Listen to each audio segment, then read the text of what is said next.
But first, the New Mexico State Police is investigating a huge parking meter scandal in Santa Fe. Investigators say this is video showing a city employee taking money from a parking lot register, then pocketing it.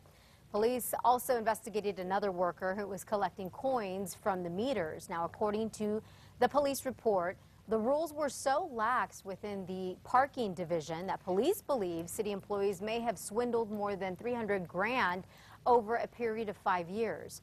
A former supervisor, who is the whistleblower in this case, spoke to News 13 but did not want us to show his face. He alleges the city manager was involved in all this. Before he was city manager, his buddies would go and they'd have a parking ticket and they'd give it to him.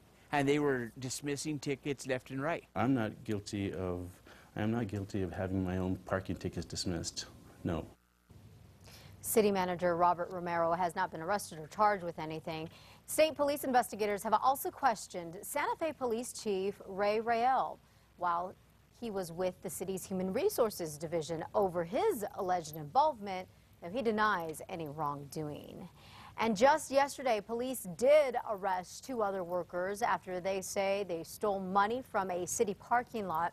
They arrested 2 men who contract with the city of Santa Fe. They're accused of taking a money bag with about $1,000 inside. The 2 are charged with burglary and conspiracy. A little boy's family is outraged this morning because the man police say was driving drunk and caused a bad crash this weekend and almost killed that boy is out of jail right now. Yesterday, a judge agreed to let Mariano Salas here out of jail on a $55,000 bond. Police say he was drunk when he slammed into the Griego's car on Coors near I-40 early Saturday morning. Vicente Griego, little boy here, was in the back seat and almost died in that crash. Now he's at the hospital with a breathing tube, and doctors say he could have permanent brain damage. This is not right. Whoever let him go and whoever bonded him out, that's not right because he did something wrong. And he's underage. He shouldn't even be drinking. Mariano Salas is now charged with great bodily harm by vehicle and aggravated DWI.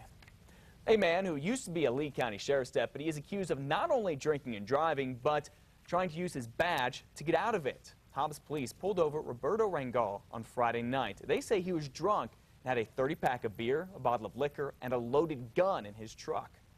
An officer suspected him of being intoxicated, asked him to perform the field sobriety test, and he refused. At that point, he identified himself as a Lee County deputy sheriff. Investigators say Rangel even asked officers, quote, "Have you ever heard of professional courtesies?" He also admitted he'd been drinking at a bar and at a casino. Rangel eventually agreed to do field sobriety tests, but only after his supervisors were called to the scene. Police say he failed them, so they arrested him. And after that, Rangel was fired. The family of a cook that was fatally shot at an Albuquerque Denny's is now suing. Cops say Stephanie Anderson was shot to death when 3 bandits stormed into the Denny's off of Coors and Iliff 3 years ago. One of the suspects dropped his gun. It went off. The bullet then struck and killed her.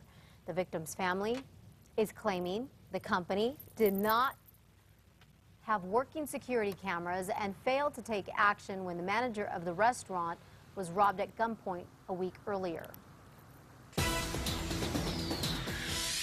New this morning, police in Grants are looking for a man who was released from jail and wasn't supposed to be. Cops say 24-year-old Joseph Montano has been on the run since he was mistakenly released from the Civil County Jail.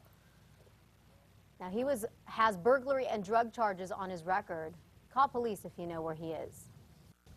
A retired teacher and newspaper reporter will stay in jail today on child porn charges. Richard Dates waived his court appearance yesterday after he was arrested in Grants last week when investigators say they caught him downloading and sharing child porn. Detectives say Dates even had a book in his home showing how to kill children with just ordinary things from around the house. Dates was a science teacher at Gallup-McKinley County Schools from 2006 to 2011. He also worked part-time for the Cibola Beacon. Well, in just a few hours, Albuquerque's police chief will push for a new law for any law enforcement officers here in New Mexico who are accused of felony to have their certifications suspended. Chief Ray Schultz is a member of the state board that certifies officers. At their meeting this morning, he's planning to ask that board to change the rules. This would mean that officers who are charged with any felony would be suspended until they are cleared. Albuquerque's police union does not like this idea, saying it violates officers' civil rights. You have a chance to give your 2 cents on the Paseo I-25 project in Albuquerque. An open house is being held today and tomorrow. Officials will discuss the proposed improvements and will ask the public for comment. The first meeting is at 6:30 tonight at the New Mexico DOT Auditorium. That's on the Pan American Freeway Northeast. The other meeting is tomorrow night at the Taylor Ranch Community Center Northwest.